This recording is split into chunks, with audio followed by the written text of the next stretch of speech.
की, सतगुरुदेव भगवान की। लक्ष्मी जी, न्यूजीलैंड। राधे राधे महाराज। राधे राधे महाराज जी। महाराज जी, बचपन से सपनों को पूरा करने के लिए बहुत मेहनत की, आज वो सब कुछ जीवन में मिल गया जिसकी चाह थी, परंतु भीतर खालीपन और निरस्ता महसूस लेकिन हो रही। इसका महत्व क्या होगा? मान लो सब कुछ मिल गया तो वैसे गलत बात है कि आपको सब कुछ मिल गया है। सब कुछ नहीं मिला है, अभी बहुत कुछ है। किसका प्रश्न है?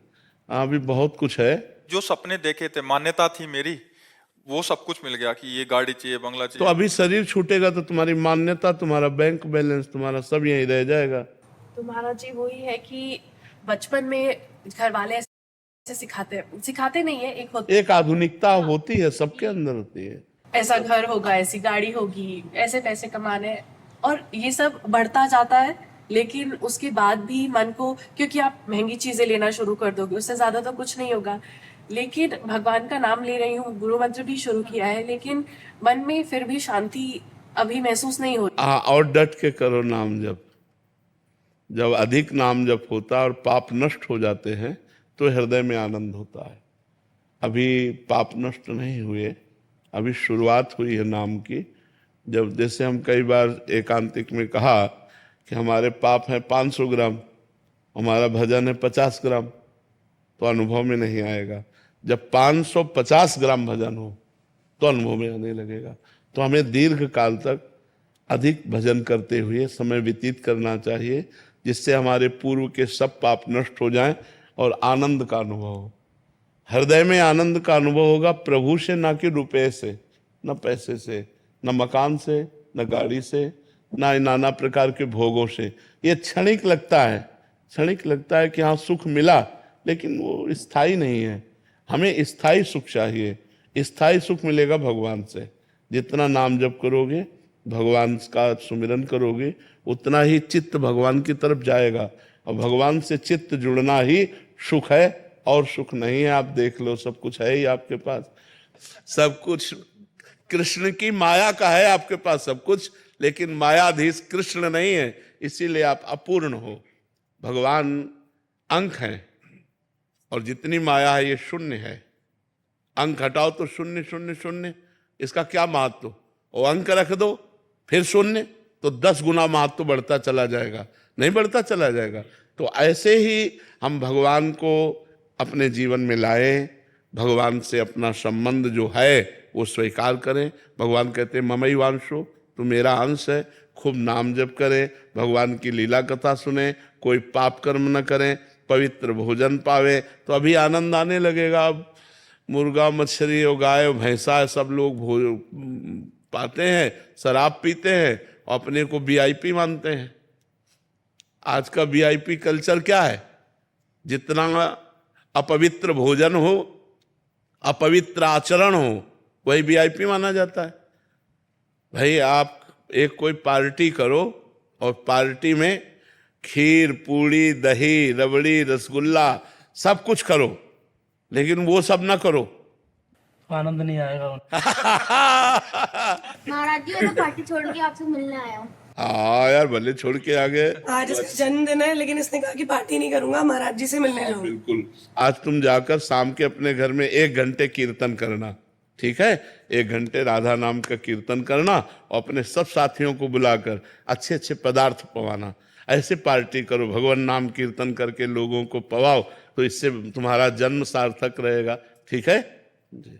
राहुल गोयल जी, राजस्थान से। राधे राधे महाराज जी। राधे राधे महाराज जी। महाराज जी, कभी कभी बिना प्रयास के ही भजन अच्छा चलता है, और कभी कभी पूरी कोशिश के बाद भी मन याद ही नहीं रख पाता कि भजन करना है, तो भूल जाता हूँ। तो महाराज जी, क्या प्रभु की लीला है ऐसी? 3 प्रकार के गुण हैं। एक है सतोगुण, रजोगुण और तमोगुण। इसे त्रिगुण माया कहते हैं। प्रकृति के 3 गुण हैं, और ये सबके हृदय में क्रम बाई क्रम ऐसे चक्कर लगाते रहते हैं। तो जब सतोगुण आएगा तो मन शांत, भगवत चिंतन, अच्छे कर्म करने की इच्छा होगी। जब रजोगुण आएगा, भोग, नाना प्रकार की अशांत वृत्तियां उदय हो जाएंगी। जब तमोगुण आएगा तो निद्रा, आलस्य, प्रमाद, और द्वेष, हिंसात्मक वृत्ति, ऐसी ये 3 गुणों का प्रभाव है। और चराचर जगत इन्हीं गुणों से प्रभावित है। जो भगवान का भजन निरंतर करता है वो इन गुणों को परास्त कर देता है और वो त्रिगुणातीत हो जाता है, तब वो परमानंद को प्राप्त होता है। यही गुण बार बार हमसे कर्म करवाते हैं, कभी अच्छे कभी बुरे। तो अच्छे कर्मों को शुभ कर्म कहा गया, बुरे कर्मों को अशुभ कर्म कहा गया।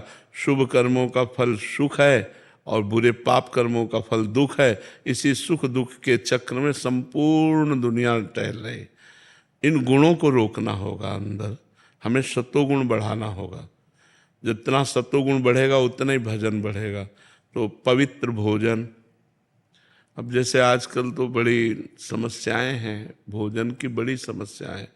अब जैसे नौकरी पेशा करने वाले लोग, व्यापार करने वाले लोग और विद्यार्थी जन अब अपने घर से बाहर हैं, जो अब वो भोजन के लिए प्रयासरत हैं। अगर जिनमें मांस बनता है वो तो बहुत ही अपवित्र हो गए। तो ऐसे भोजन की पवित्रता ही, जैसा खाओ अन्न वैसा बने मन। तो यदि हमारा अन्न शुद्ध होगा तो सतोगुण बढ़ेगा। तो हमारा पेय पदार्थ सतोगुण हो, हमारा भोज्य पदार्थ सतोगुण हो, हमारा देखने का जो उद्देश्य है वो सतोगुण हो। जैसे हम मोबाइल देख रहे हैं, अब गलत चीज़ें देखेंगे तो रजोगुण तमोगुण बढ़ जाएगा, और भागवतिक चीज़ें देखेंगे तो सतोगुण बढ़ जाएगा। ऐसे ही हमको पहले अपने सतोगुण को बढ़ाना है, तब हमारा भजन बढ़ेगा। नहीं तो सतोगुण थोड़ी देर के लिए आया तो खूब भजन में मन लगा, और जहाँ रजोगुण आया तो भजन फिर। तो इसी को हमें तोड़ना है। जब भजन में मन नहीं लग रहा तब भजन करना है। राधा राधा राधा राधा, मन नहीं लग रहा तो जबान से कर रहे हैं। जो मन लगने से फल मिलता है वही जबान से मिलता है। अच्छा, हमारा मन किसी और चिंतन में हो और हम भोजन पा रहे हैं तो पेट भरेगा कि नहीं? पेट तो भर ही जाएगा। तो ऐसे मन लगे न लगे राधा राधा राधा राधा राधा, तो भगवान मिल जाएंगे। आज नहीं तो कल हमारा मन लगने लगेगा, सब काम बन जाएगा। तो भोजन सुधारो और अपना संग सुधारो और खूब नाम जपने का प्रयास करो, तो धीरे धीरे आगे बढ़ जाओगे। मेघा पारिक जी।